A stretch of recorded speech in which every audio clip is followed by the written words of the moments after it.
to cut the paper is very different from to cut a metal. The marks living there is totally different. The energy, the strength from that is totally different. So it's the material itself is communicating with you. Okay, so today's visit is in the studio of Lee Suet-ying. Yes. And what was the Cantonese way to say it? Well, Cantonese sounds like Lee Suet-ying. Yes. This is the second visit I'm doing in Hong Kong. I'm happy that you kind of know different artists in Hong Kong and visit them. I am really happy to be able to do this because it's another perspective of what it's like to be an artist and how people actually do it here. Yes. I don't know if this is the same or similar to those in Finland. I'm about to find out. Yeah. So, what do you do in your practice?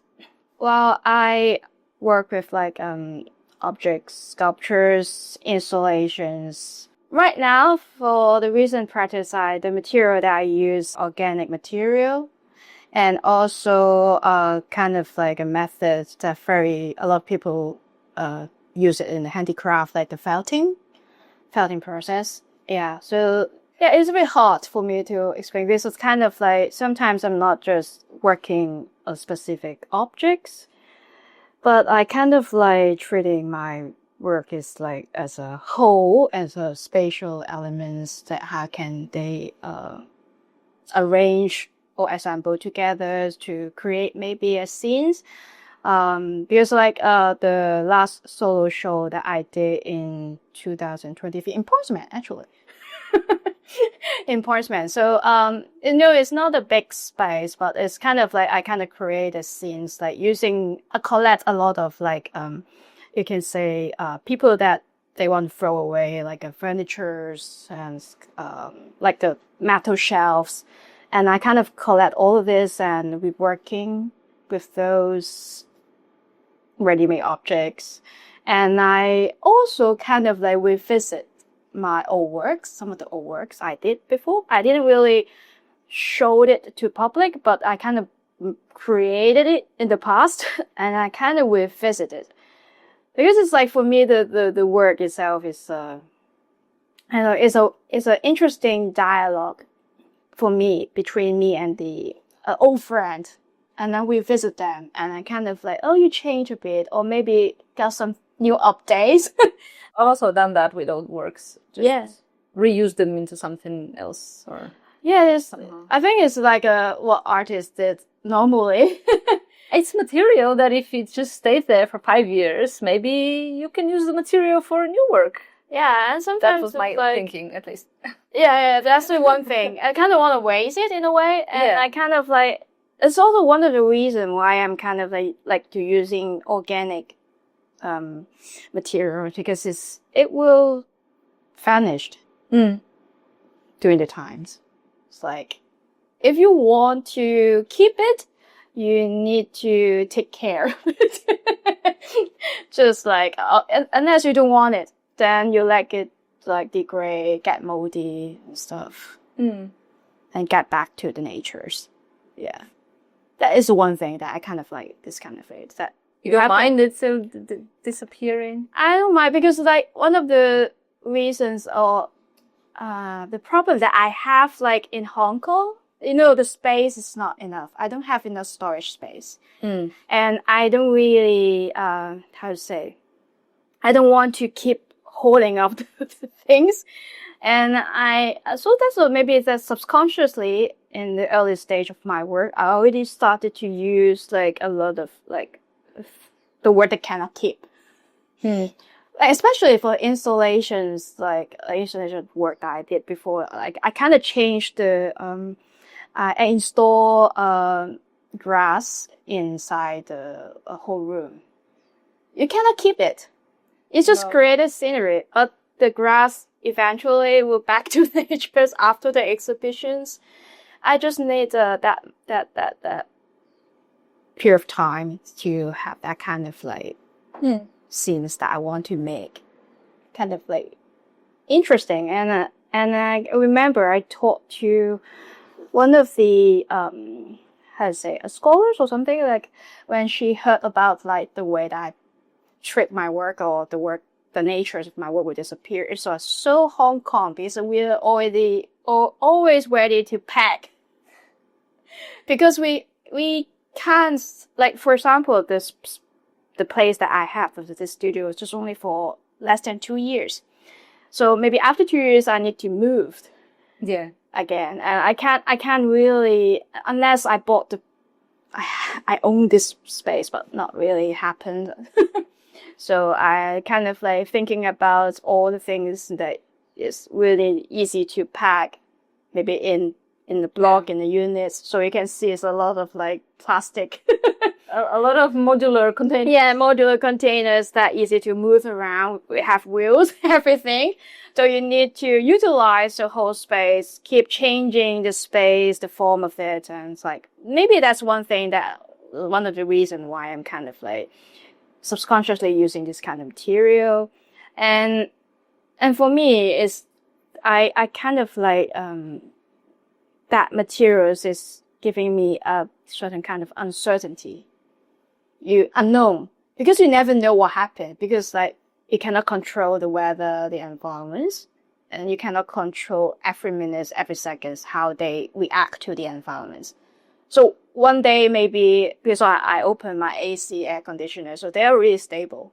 Then I turn it off and get back home and come back again. Oh, it's kind of like to change color. Yeah, the color change, or maybe the form just slightly melted. So it's like no energy in it, or maybe there's some new organic living thing start to spawn in it. So it's kind of like also one thing that I started to using this kind of materials. It's also one of the things like after COVID. Yeah, the whole thing changed, like the understanding of like the system you are so used to. So everything. It seems that COVID really impacted this place. I feel like more than Finland, even. Yeah, because like at the same time, there's another big event happened during that couple of years that relate to our politics. There were those protests. Yeah, the protests and stuff. And at the same time, personally, after or during the COVID, my father passed away. So there's a lot of things happen at that time. So a lot of uncertainty. I need to deal with it. I need to maybe, I don't know, people like to say, embrace uncertainty. Right. And maybe a way for me to deal with this kind of like, I don't want to say trauma, but things. Kind of. I mean, it probably is. Especially there's several things that happen in the same time that it just hit everybody, not even you personally, but also you personally. So yeah, probably. Yeah, so this is quite a lot of reasons that I kind of started using this kind of material in my works, and after my father passed, and also that's the first solo show or non-solo that I did in Hong Kong, 2021, I think is around that time. I kind of quit my full-time jobs at that time. Originally, I planned this like I would like to quit my full-time job so I have more time to take care of my brothers and something. Maybe I can focusing on my own work as well. But and then things happens and I kind of like, and because of the COVID, we kind of at that time we have a lot of projects and funding delay and postponed. So we kind of like compact all the projects in 1 year. So I have like after my father passed, I have a whole years away from Hong Kong and kind of traveling around. Yeah, I've been to Finland, Norway, Spain, UK, Argentina, Mexico. Yes, that whole year is a bit crazy for me, but I think it's very important in my art practice as well. Because, sure. Yeah, because it's like you are not going somewhere and back to here so you can prepare all the stuff again. No, you maybe only got one chance to prepare. maybe the first stop, maybe you got something that you prepare, and then later on it's kind of like, I have to think a way, a method that allow me to do the works anywhere. Yeah, and that's just the starting point that I kind of like using felting. Because there's felt everywhere. Yeah, felt everywhere, and everywhere you can buy in the hardware shops in the expandable foam. You know what is it? Yeah, it's like this construction material. Yeah, the construction material. Because this is like a way that's kind of, Oh yeah, I see some construction, some of that. yeah, some of that Poking is over out. yeah, poking out it's like that. Because I kind of like find it interesting, even though it's really, I don't know, a construction material, but the process of they like growing, and they are kind of like you can't see it. It's like behind the wall. Yeah.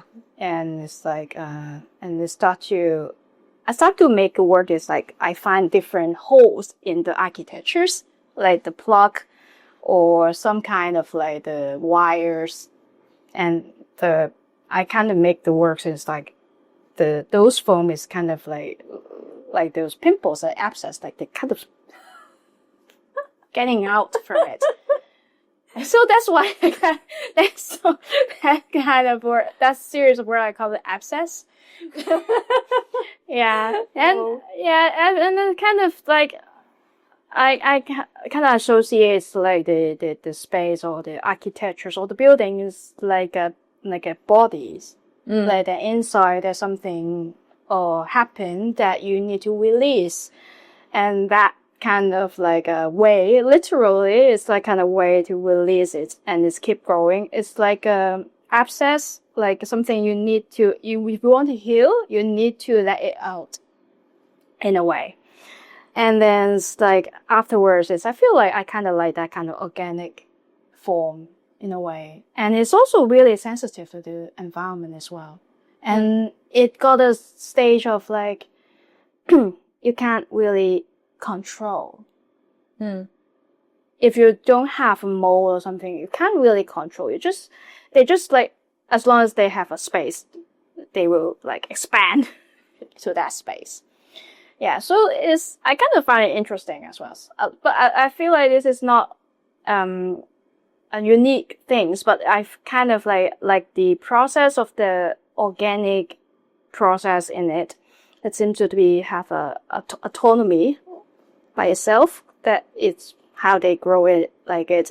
Or maybe I just create an environment that can go between in it. That's kind of like a process that I kind of negotiating with the materials, how they react. So yeah, this is one thing. And then later on this, because it's like also very easy to find.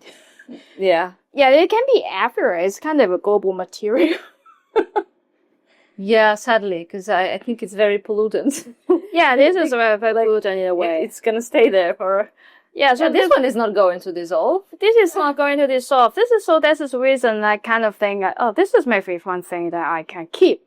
So I kind of like have a really contrast, or I don't know, contradict material that I use. Later on that I will try to see how I combine the two things together. The first thing is like, maybe you can see it here. That's one of the work that I kind of work with, because it's supposed to be last forever, the material itself. So I kind of like want to attach to like a furniture use in a way, the decorations and stuff. So this is like one thing that I kind of put in it as well. This is a continuous like little things that I did when I have time. Yeah. And then, well, that's just one of the choices I have to make during the moment that I'm not in Hong Kong and I'm traveling around, what kind of material that I use. And the other thing is I keep collecting the objects that they don't really use. And they don't kind of like abandoned or collected from those second-hand shops. So it's like really, I don't know, mattress or door frame, they are going to throw away. And Yeah, these second-hand shops. I was looking for second-hand shops here, and it's like almost non-existent too, at least where I was walking. And even that street market that was supposed to be for second-hand electronics, it had maybe 2 stands with second-hand electronics. Everything else was just new cheap crap. well, we have those like charity shops that is selling those secondhand things. That is located in different district areas that you need to search. Another thing, if the second hand is kind of like equals to vintage, that will be very expensive. Yeah, like an antique, like a vintage shops. Yeah, if they are that level. Yeah, yeah. That's already that level, but in Hong Kong, they're kind of like fairly divided. The second hands, like for the charity, you can buy something like rather cheap or stuff. Another thing is more like a trendy shop, like you can buy so vintage or antique from that. And in the past, we have some like those second-hand shops that will only open at night in Mong Kok area, but I'm not sure if they are still. I walked quite a lot around Mong Kok, especially, and I didn't see any of that. I think it's but maybe you have to know where they are, because because sometimes there's like a pop-ups. Yeah, so this is like the things that I did in the past, and then start to like mixing the organic materials with the felting as well. So get back to the eco-friendly, dissolvable. Yeah, dissolvable things. We touched upon a little bit about the storage solutions and all that. And then, do you store your work here? Yeah, I usually work in here because I'm not only making artwork. So I kind of like I'm also like working different kind of like projects, coordinations, and we can talk about those. Yeah. I have a moment where I usually ask people about these things. Yeah, and also do the teaching. Yeah, even though some people always think you are teaching. It doesn't look like it, but it's like a kind of like way to, sustain in Hong Kong. You need the jobs, whatever job it is. It's like you need to like find a way because this cannot really support you in Hong Kong, unfortunately. And I don't think, and worldwide, and I don't think I kind of like in a commercial art market that kind of aspect. Even though I work in a gallery before in Hong Kong for a period of time. So I kind of like, I'm not a really social person. So I kind of like, it's really, really hard for me to like find something to talk with strangers and stuff and maybe even persuade them to buy the artwork. I usually would just ask people about the studio space right away. So maybe we just let's talk about that and get it out of the way. How big is this one? Around 150 square feet, more or less. I was like, how much is that in square meters? Oh yeah, we are not that big enough to square meters. So we metric people. Yeah, we use the square feet. Yeah. Interesting. Okay, I will. That's the units that we use in Hong Kong. That is also one thing that is like showing British legacy. And also the size, the size of Hong Kong. It sounds bigger because the numbers is bigger. Yes. Otherwise, I mean, there are many things that are very big in Hong Kong. Like the buildings themselves are massive. Oh yeah, yes. But yeah, it's very condensed.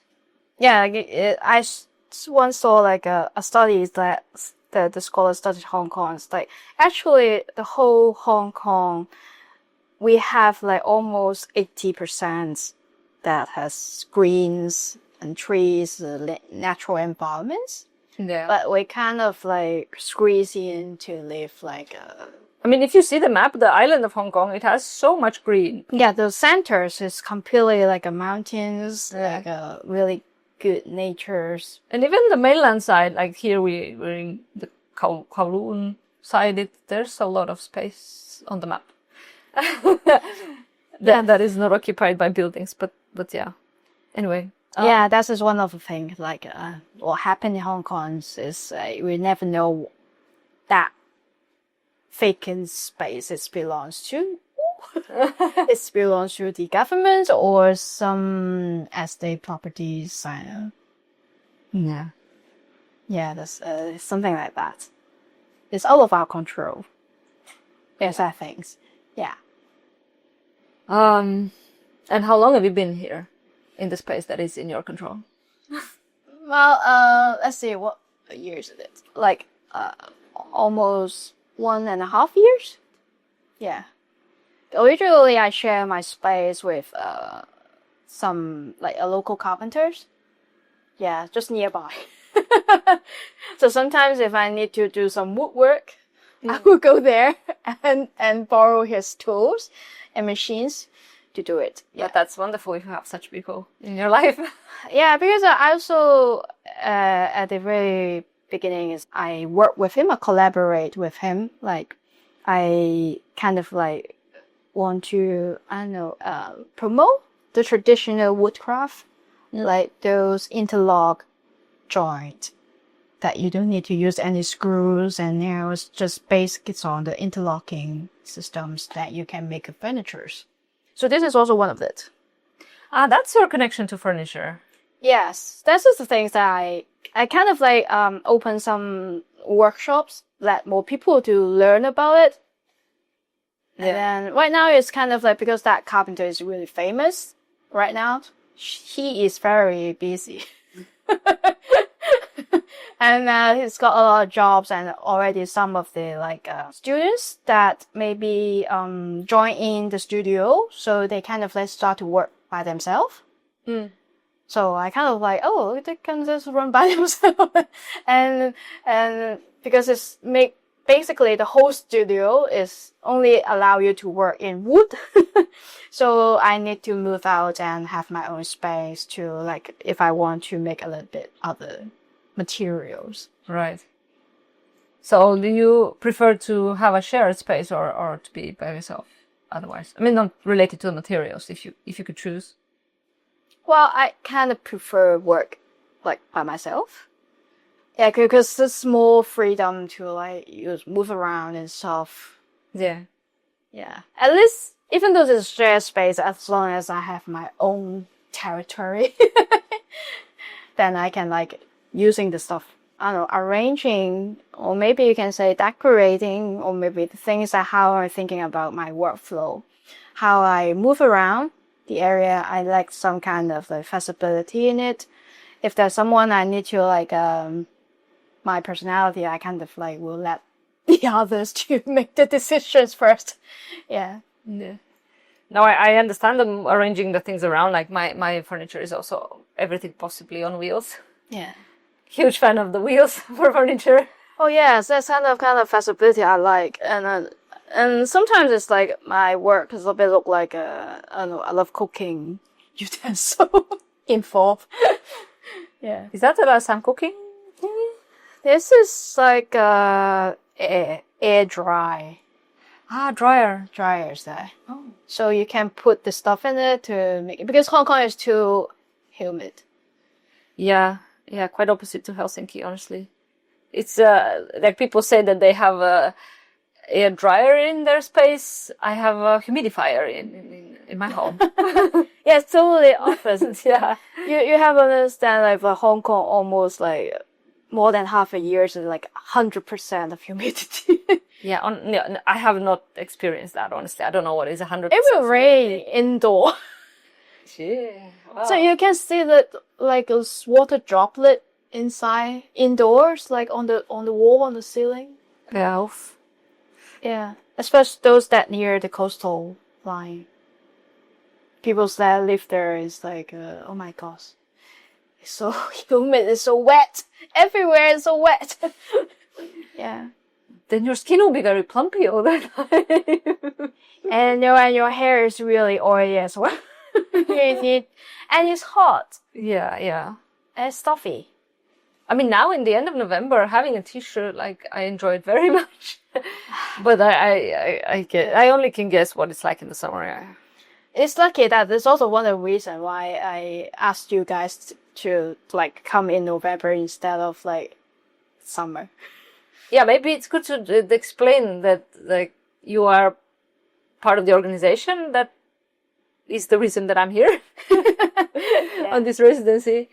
So you are doing this project called N project or the N project, non-local, non-solo. Yeah, non-local, non-solo is a series that we did. We started like last year's like open call, and this is the second year's. Luckily, we success the funding. Yeah. So it's like. Are you gonna do it for a third time next year? We hope so. We hope so. We never know, because kind of like depends on the funding whether it's whether they accept it or not. Yeah. But it's good that they kind of like allow us to try it again. I'm very grateful for that. Really, it's really nice of them to support this project. Because we kind of like want to expand like Hong Kong, like the artists is just not just seeing how to say, Hong Kong is very small. The community is also really small in a way. We kind of have different things happens. It doesn't mean that they don't have international artists to come to Hong Kong. They definitely have, but there's a really different level.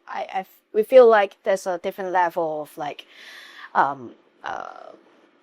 way of doing, the way to do the exhibitions. It doesn't really always have a big budgets, grand opening, grand exhibition space. They should have that kind of like diversity in it. So I kind of like why I'm keeping like involving this project as well. I think it's meaningful. We can bring the artists overseas to Hong Kong to see what happened in Hong Kong, and also we try to bring Hong Kong artists to overseas. That's kind of like in a way the exchange that is this kind of mid-level. I don't know what kind of level I could describe this. So it's also because we are using a lot of artist one space, and actually over the different like in Finland or like how to say the name Mymala, yes. Yeah, Mymala. It's also like we kind of like want to connect this kind of this interesting. Mymala in Finnish means shop. Shops, really? Yeah, but Mymala Kaksi is a gallery space. I see. But it's not a commercial gallery, but I guess there's some to that. Yeah, it's just like people like saying this is an alternative art space. This is, if you're easier to understand, that's maybe one way to describe it. But like kind of like we have a different group of people from around the world. They kind of like using their way to run this kind of like art space, try to sustain or continues to work in it. It's also one kind of hopefully in the futures, maybe they kind of connect with Hong Kong, the space in Hong Kong, the art space in Hong Kong. So yeah, also worth mentioning that how you know about Mymala Kaksi. You were in Helsinki. When were you in Finland generally? You did a residency there? I'm not doing. It's not in Mymala, but it's like in Uru. Yeah, and the Uru Islands. So actually, it's not me has contact, but it's like Jamson, the curator of the shows. So it's also the chairpersons of N projects. He kind of like contact with the space, and then they very beginnings 2022 or I forgot 23. I forgot the years. They had group shows there. He brought those Hong Kong artists to showcase some works over there, and then it's built up the connections, and later on he start to find the possibilities. So luckily, Mymala, they answer us. He replied to Jamson that they would like to interested in this project, so we can start. Everything is like that. So how to build up the trust? You are not someone that just, I don't know, scam or something like that. You are really doing something. I think you need a something happened to build up that kind of trust. So maybe in an exhibitions that we did, we kind of like had the funding from Hong Kong, and then we did an exhibition over there, so they really know what we are doing, and our exhibitions like what we are the artistic style is fit to their categories, I don't know, something like that. And kind of like we think that to have a similar mindset or goal, what we want to do with the art spaces or maybe the exchange. Yeah, I think that is very important. That is also what we did like the first time in the local series. Like we kind of like we went to Argentina, so we know the really trustful organizations there, and also one in Barcelona. It's also they willing to help us to collaborate with us. Yeah. Did you contact those spaces and not institutions but like organizations before you went there, or did you contact them locally when you went already? They also like they were open call. They had open call as well, so we can apply. We were just like one of the artists applying that residency, especially for the one in Buenos Aires. So it's like they open call each year or each seasons, and especially because we know nothing about South America. Yeah. So this is a bit risky, and we just like do a bit research that this is really some interesting exhibition happened there before, and seems to be really quite well known for different artists. And then we went there to see, and they're really nice people. You know, Argentinians, they're really warm. I've had a flatmate from Argentina a long time ago, and she's really, really nice person. Yeah, so it's kind of like this anecdotal evidence, really. The warmness also affecting my works at times. So I kind of remember when I make those work there, and so some friends says, "Your works look so warm, so cozy." Yeah, that's the feeling I guess, even though it's really cold. Because they don't really have those radiators in this indoor. It's just really. This is like Hong Kong in winters. We have to buy those heater separately. Yeah. But there's like air conditioning here everywhere. Isn't it possible to just turn it up? No, they're only for to get you cold. Oh. Yeah. Some of them maybe allow you to get you warm, but because Hong Kong, like winter is so short, we don't really need that. Yeah. We just put almost some more clothes and then it's enough. Yeah. But I know some foreigners that when they first moved to Hong Kong, I heard some people saying it's so cold in Hong Kong compared to Finland or compared to some Nordic countries. But I mean, in Finland there's a lot of insulation. Yeah. Indoors is really, and central heating. Central heating is working very well. Yeah, that's also my first time. Is I kind of like understand why you need to wear like by layers, so you can take it off when you get indoors. How long time did you spend in Finland? I think that is around a month. Yeah, so in this isolated island, felt like a year. Well, I kind of enjoy it. I like being alone. I kind of used to it because it's like when I grow up. I always alone at home because my parents need to work all the time, and I have a really a rather big age gap between my siblings. So I'm the youngest, so they are already like working, and I always be alone. So I'm so used to be alone, so I kind of enjoy it. And research shows that being alone, especially as a kid, when you're bored, it makes you more creative after that.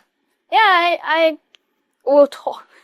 I kind of like in the past I was like talking to myself. Especially when you need to do some homework, it's really boring.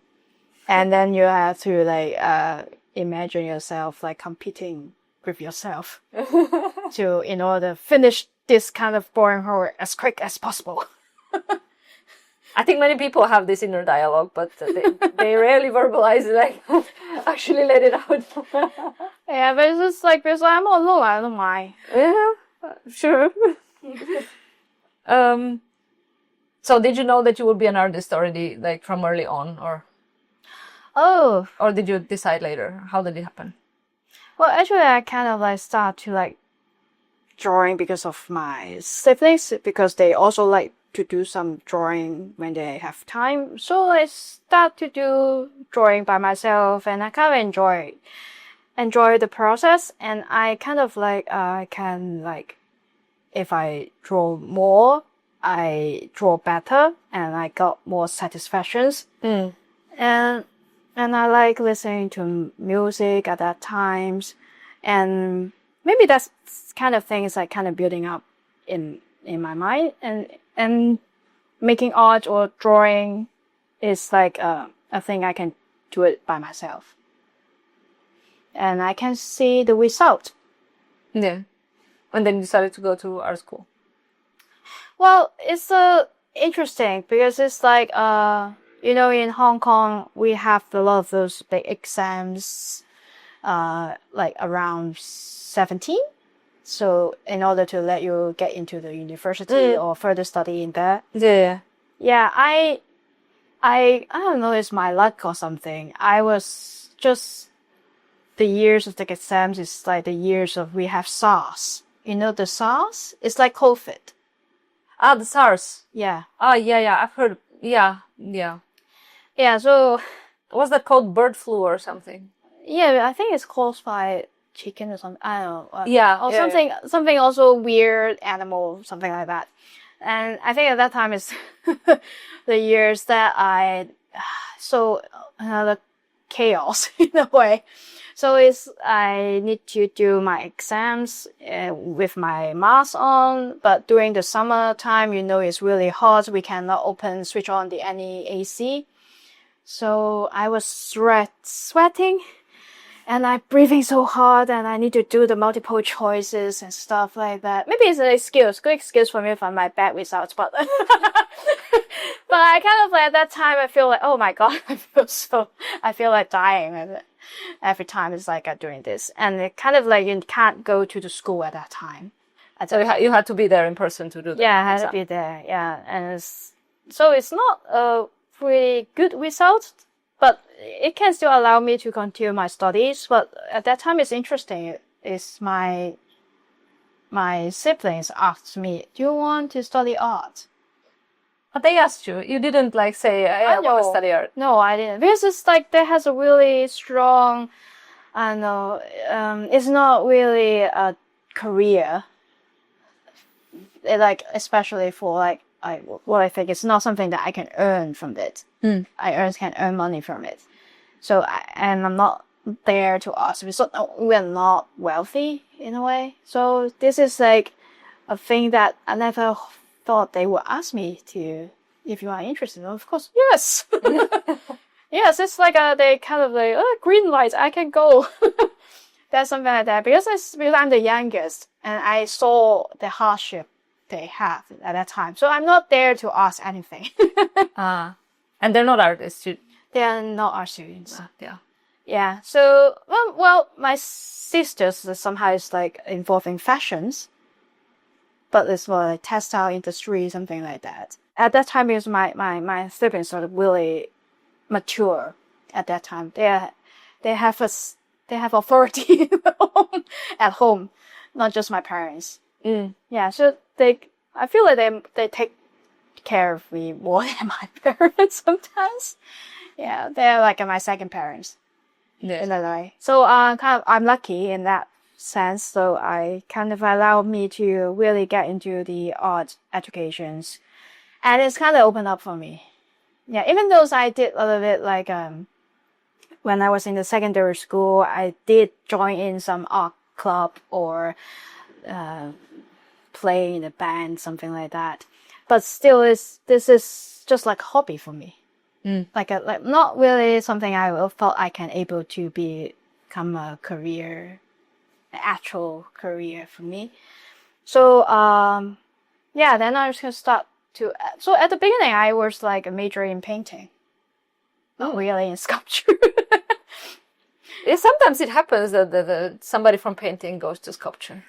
Yeah, because this is the easiest way to approach art, like drawing, like painting, yeah, pencil, something that's just doesn't really require. It can be really cheap in a way. You can, if you have a pen or pencil, you can start drawing. Yeah. Comparatively, you need if you need to do. And you don't need that much space as with sculpture. Yeah, especially with sculptures, like all the tools and equipment. That's the cost that make me, or maybe I never think about that at that time. So, but anyways, I got lucky, so kind of like broadened my view of the possibility, and I'm not satisfied with like an image work. So I would like to deal with the actual space, the actual reality. I need to solve the problem, like the what happened like graffiti. I need to make it stand. I need to make it really execute in this space, how it's going to install. I think that connects me back to the reality in a way. I like that kind of like grounded feeling for me instead of like, maybe my personality is not really hard for me to get into an imagination world or the painting world for me. Yeah.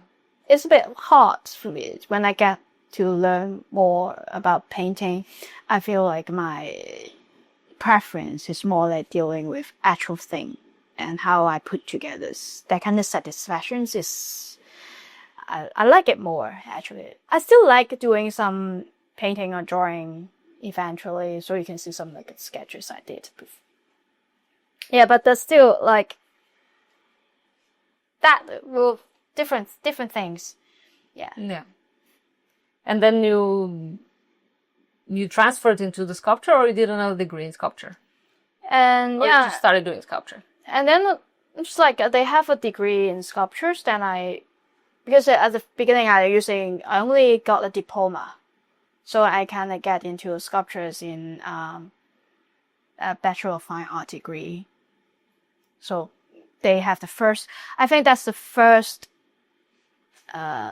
course for first program that only major in sculptures in Hong Kong. So I kind of like, oh, go and study and get to learn something about what is sculptures. Yeah, and then things happens like this. And now you actually teach sculpture. Yeah, actually I did sculptures like part-time in different institutions, and like also like helping the one of the art school as a sculptures coordinators, managing a bit more administrative work. I think all the teachers have some part of administration work. Yeah, I was like, at the beginning I thought that like, I don't want to do any administrative work, but right now I'm doing all kind of administrative work. That's the flow that take me to. I mean, even if you're 100% focused on your own art practice, there's still a lot of administrative work. Yeah, that's true. For grants and such. Yes, it takes a huge amount of time. Yes, that's true. Yeah, so there's also a lot of like things that I kind of like shift around. I try like joining some NGO, like non-government organizations that kind of like involve in some community art, some community project as well. And I find it's not really my type, might not fit into my personalities. Then I switch back to like taking up different projects. I kind of like, I don't want to fix in those really small areas, so I kind of want to explore different things. So yeah, and that's also, I mean, what am I doing with this podcast? Partly because this is kind of very different from what I would do as an art practice, and it's good that you mentioned it, that there would be this example. Okay, an artist can do multiple things. It's okay to do different things. It don't have to super focus in only one direction. Yeah, I kind of remember like in the past, one of the teachers ask me, it's like, what do you think about art? Do you need to really to make an artwork to be like feeling you are making some art?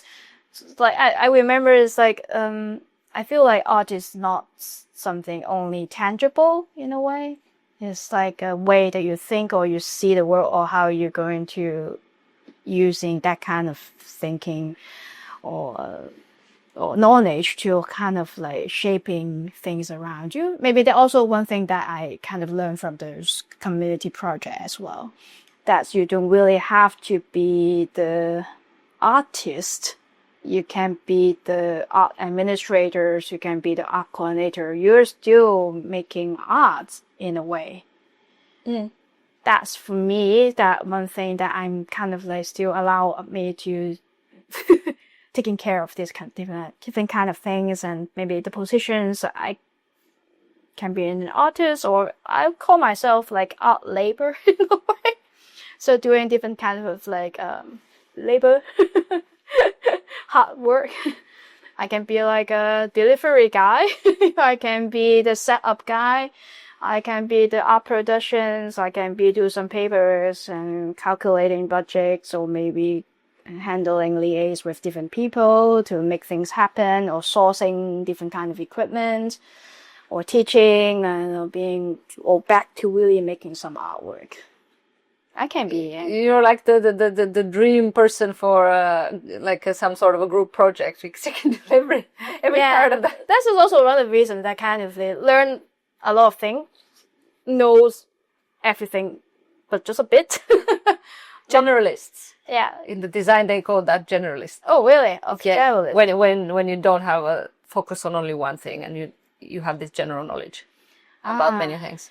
That may be a little similar to me. Still, I'm more like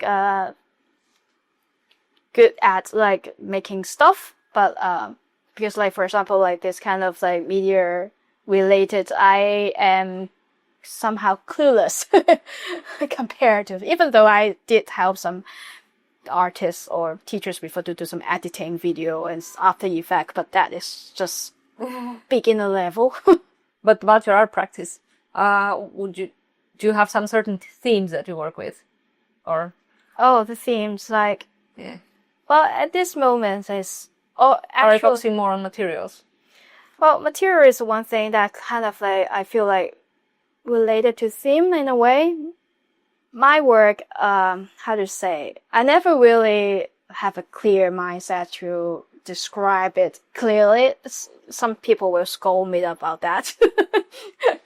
Yeah, art statement. What is your art statement? Yeah, the art statement. But I kind of like keep changing in a way. But I feel like the core in it, that in behind the statement, is kind of like, I feel like everything is, if I want to build a relationship in a way, with not just the material but the surrounding or people or the environment or the places, you need to spend a period of time to maybe a story that create during the process of time, and that is how we kind of like build up a sense of belonging to something.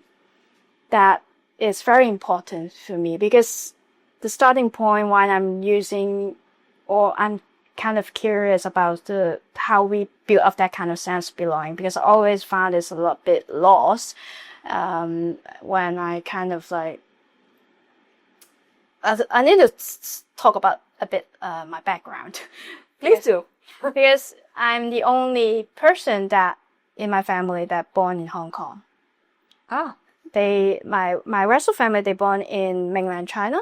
Okay. In somewhere the southern China, but near Taiwan. Not exactly Taiwan, but kind of the same latitudes. And the language, the dialect they use is similar to the those in people's Taiwanese use, because they are so close together. Just like really, to look at harbors, you can take a ship, take a ferry over there. So, but I really not knowing those dialects very well. I'm really bad with that. I only know simple words. So, and in the past, when my father was still here, he has those like every year we need to go back to their hometown. In Cantonese, what we say is "翻鄉下." What it means is go back to hometown. That's a big question for me. Hometowns is not really my home. Yeah, because you're not born there. I'm not born there, and I don't know anyone there really very well, and I feel like I'm an alien in there because I don't understand what they're talking about. And but I have to force you every year to go back, to went back to hometowns, and that kind of like so a lot of like family issues in the past, like things like financially and all that stuff. So this is like one thing that's kind of like, oh, how can I don't know, how can I build up an emotions or feelings towards this kind of strange place, that hometown? Well, I know how. So that is also the starting point why I'm kind of like using art as my tools to maybe excuse for me to get to know more about what happened there.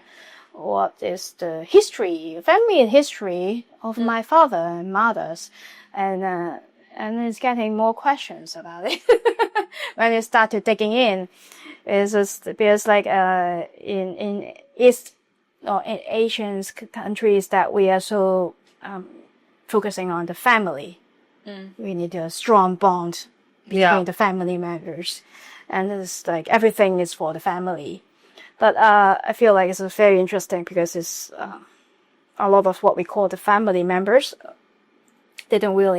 Sometimes they don't really blood related, because at the period of time, a lot of like my grandfathers, for example, my mother's side grandfathers, he was bought by the family because his original family was too poor. They are not afford to raise all the kids, so they need to sell their kid to other family. So that's just one thing that brings us, what is family? So sometimes it's not really blood related. So I kind of like, how can those things, what kind of like strong feelings or I know the relationship build up? So this is kind of like a lot of questions coming up. So even though it's not blood related, what we traditionally know about family, the relationships is blood founded. But it's kind of like, maybe it's these stories that build up the betrayals, or this what happened between peoples and the places. Yeah, and I have read on Reddit different stories of people and how they cut ties with their blood family. Yeah. But then they live around their friends and they call them like chosen family. So for them, that's their family. So it's like, what is family? Yeah, this is also that things that I start to like. So in order to build that kind of like strong relationships, or they really kind of like strong emotions, and start to learn about, it's like, oh, there's a human geography in a way. Do you know that? It's like how they study the geographic locations is not based on the environment, but the human perspective, how they interact, their behavior, how they build up the community in the place, something like that. That becomes something meaningful to them. I'm not sure if I describe it totally correct, but it's something that I get it. I got some research study about that, and I started to put it in my practice. So I kind of like, first thing is that I get to know like every exhibition space, or it's like it's just like a very neutral space that doesn't belong to anyone. Then we just like a new moving, just a new residents and get inside this house or this space, and we start to decorate it. That becomes your place. Belongs to someone. It contains stories. It contains marks or traces of someone living there. even those objects itself contains those kind of stories, contains a lot of interesting things just by maybe the traces. It's not new, it's used it. It's got some marks, different colors. Like the chairs you're sitting right now is belongs to some family that they keep it for over 50 years. It's a interesting that they have their history, they have their own stories in it. I kind of like want to like maybe I kind of how can I expand or extend the story, and maybe how can I build up the relationship with them. That is one way that I start to do the work. And felting is, I feel like the method is very interesting. It's for me. It takes so long to make something, and it comes, and then the process is really like, I don't know, acupuncture. It's really repetitive, the process, but it's kind of like it gives a lot of marks in it. If it pinch, it's like leaving the marks on that, I don't know, the objects, and how it's kind of attached to it, and how it's like I don't know, like a tattoo or something. Then you're building up a thing. It's like something organic or something not really organic. It's sometimes almost like a nature or imitating a nature reclaiming these objects. And the process, it takes the time of it. Like I start to know about the form. I start to know to play around, like what will happen if it's like abandoned for a very long time.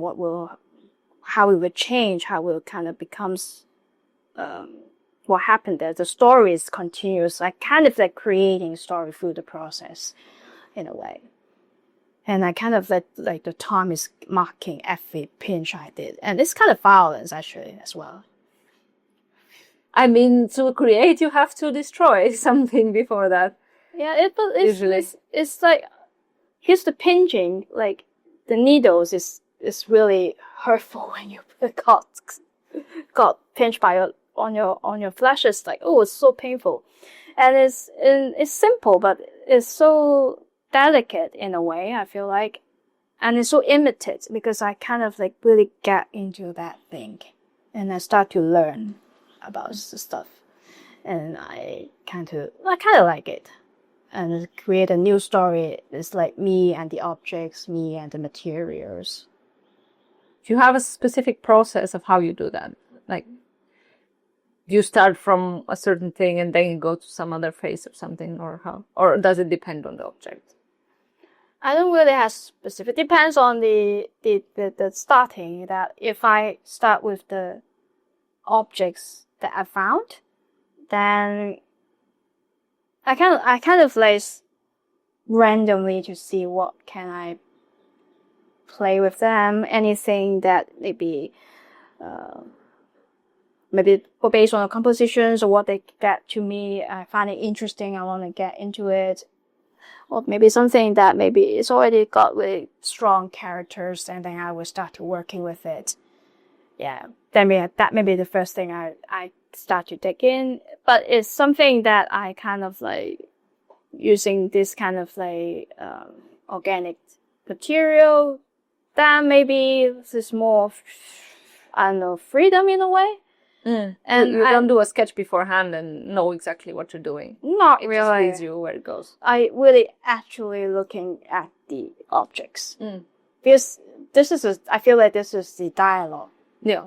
That I really seeing what happened in front of me instead of like imagining stuff. It's just like if that kind of like organic material, you really need to look at it because it's changed every time. Every day.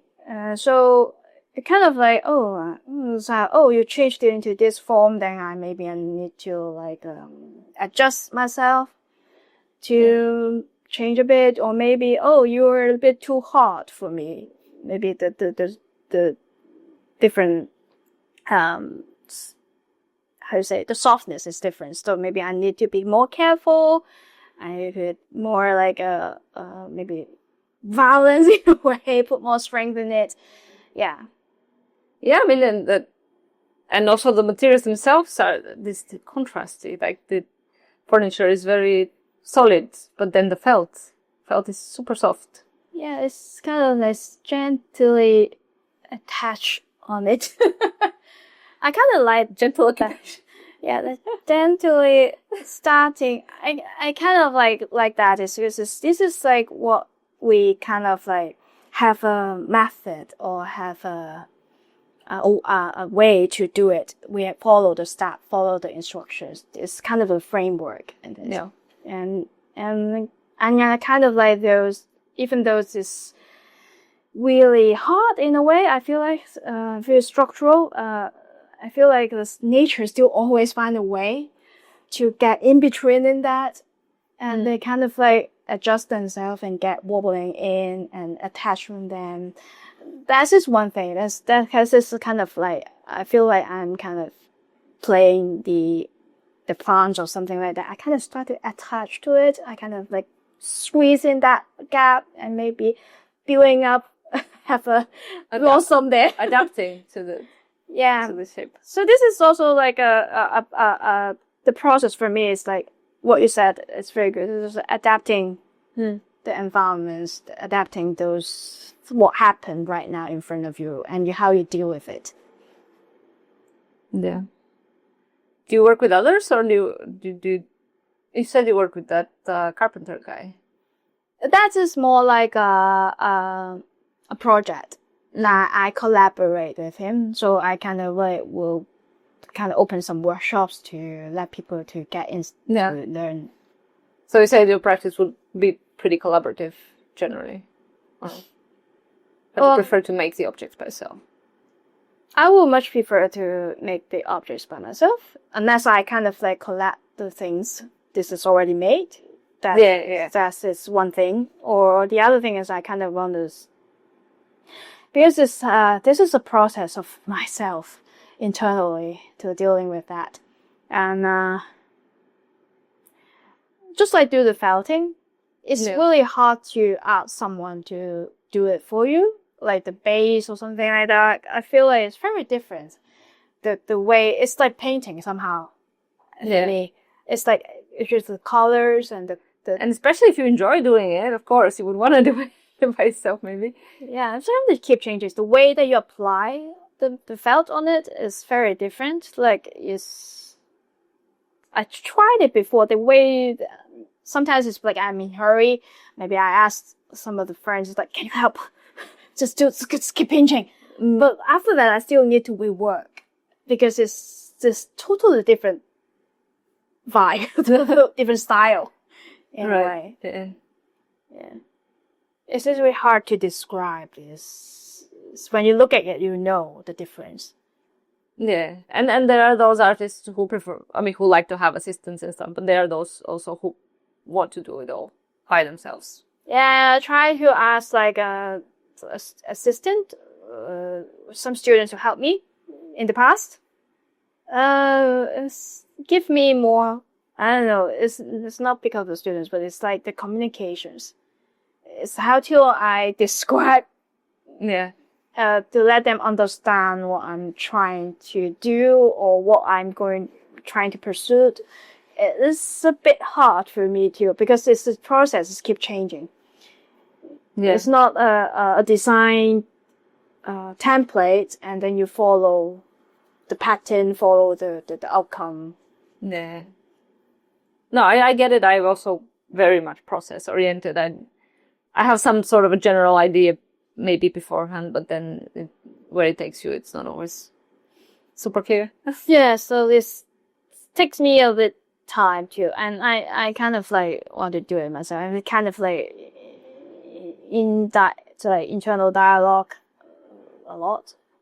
So yeah, this is also one way I'm not really good with my words, so it's always like very different to always say. It's really hard for me to do the teaching as well sometimes. I feel nervous every time. Wow, how long have you been teaching? Officially I started like 2016. Oh, it's been a while. Yeah, it's been a while. Yeah, it's almost 9 years, but it's still every time I still feel like it feel like I will click into different mode. Like it's like I'm the most chaos when I was in my artist mode. I was very organized when I was in the coordinator mode, or it's like I kind of like another mode like it's doing the teaching. I need to be really clear what kind of steps, what kind of possibility to let student understand what they're going to learn. Yeah, and you teach university level students, or Yeah. also Yes. have you taught like younger people? I taught like pretty short period of time, like the secondary school or primary school, but that's a really long time ago. Just like a hobby class, something like that. And right now, mostly it's like higher diploma level at least. Yeah, but I kind of like that. For the higher diploma, sometimes immature students they kind of like a good conversations, not just teaching, but really back and forth. Yeah. A communication with it, a conversations, not just one side teachings. So I kind of like the Hong Kong Art School. They have a vast like diversity in even age group. So you know, Kevin. Yeah. He is potentially also coming to the podcast. Really? Yeah. Next week. That's great. It's good that this is also a way to like expand different people way to see, and I kind of like last years that they how to say Calvin they have a interview. They told me that they had an interview with the artists from the Argentina in their one of their assignments. So I think this is really broadened the view. Like it's not just like Hong Kong or Europe centric. What happened in the art world, like far away from the other side of the globe, then you can see what happened there as well. That I think that is really good too. That's wonderful. I mean, that's just the best. I have to say. Yeah, so this is things, even though it's really, really hectic, in the process of a lot of headache or something like that. It's really tired, but I still it's worth to give that kind of effort to keep this running. Yeah, and then just try to connect with people as much as possible because, of course, then there are so many streets to walk here in Hong Kong. I've been walking quite a lot, but then talking to the people is giving you a completely different angle to life. As I mentioned, so it's good to teach to keep you updated in a way and keep your minds like keep running, not just like hide in your own space. That it forces you to keep knowing or learning what happened actually around it, or not just Hong Kong but globally what happened right now and how all those things affected yourself, like the way you work or the way you see the.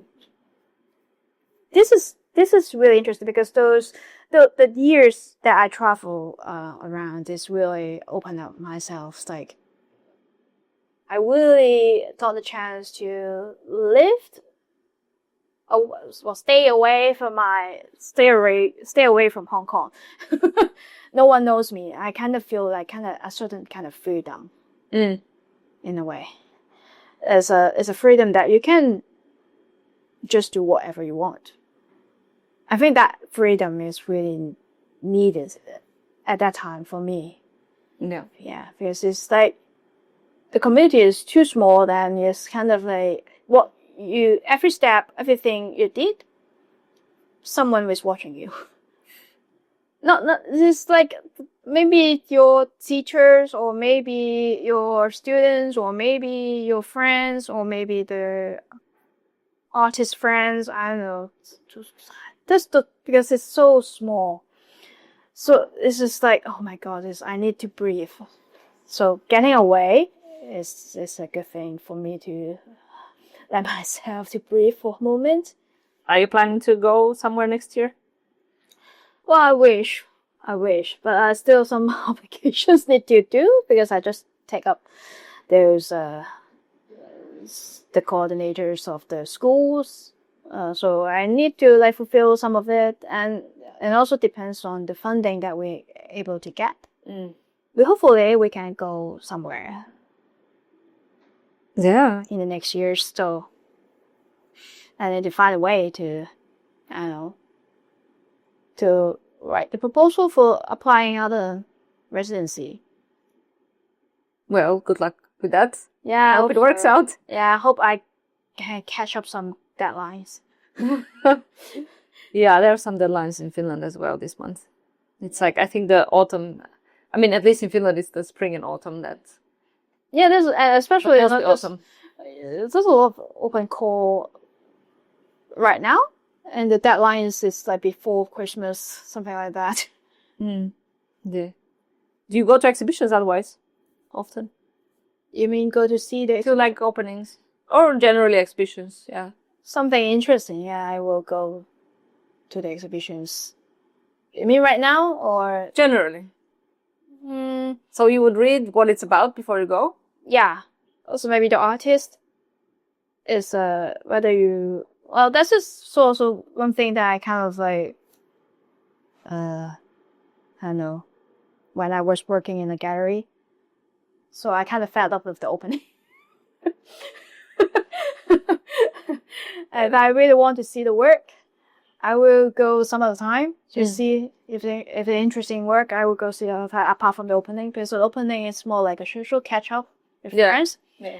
If so, the opening is usually someone that I know.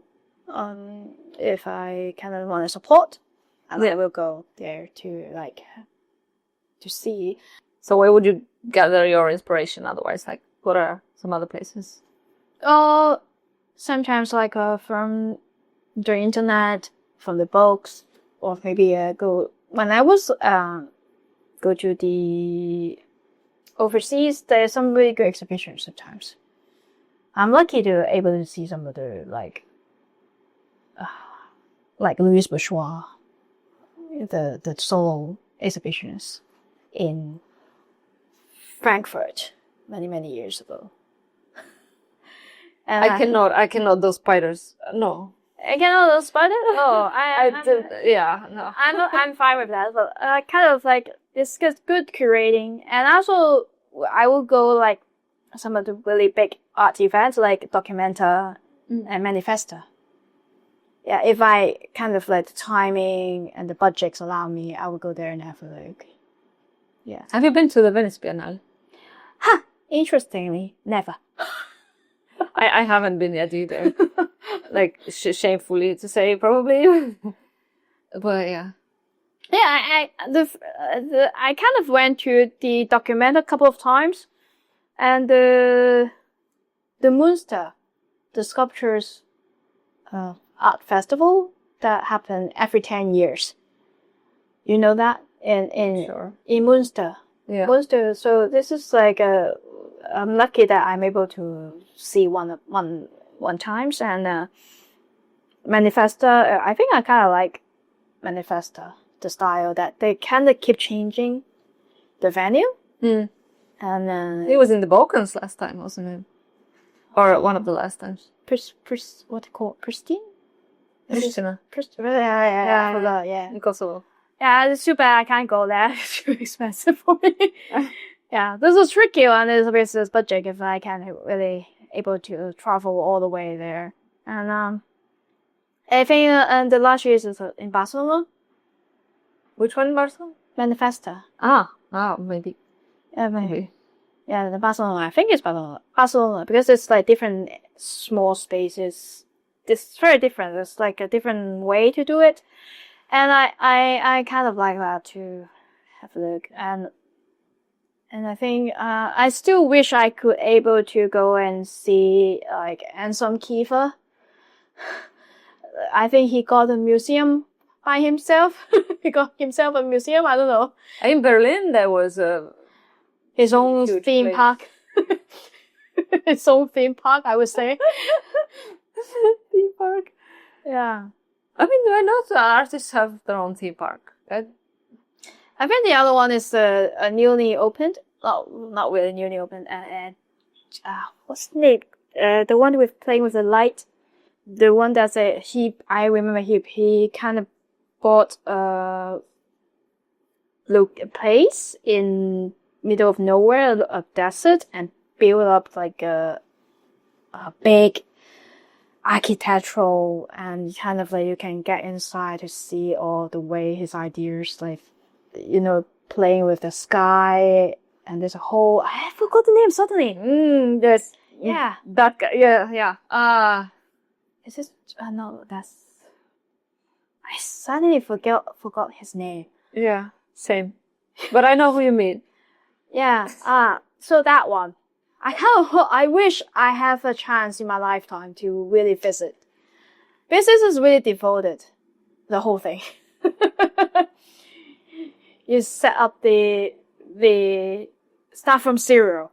The whole space is your James Turrell. Yeah. Yes, James Turrell. Yeah. Yes. Yes. I had to check it. Anyway. So, would that be some artist you recommend then, and you like his work? And what would be some other people like? Oh, another artist I kind of like how she tell the story. Laurie Anderson. Yeah.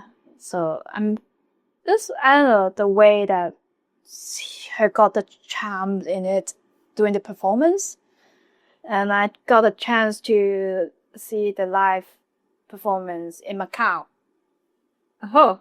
Yeah, it's very cheap, very affordable, and I can travel there to see. And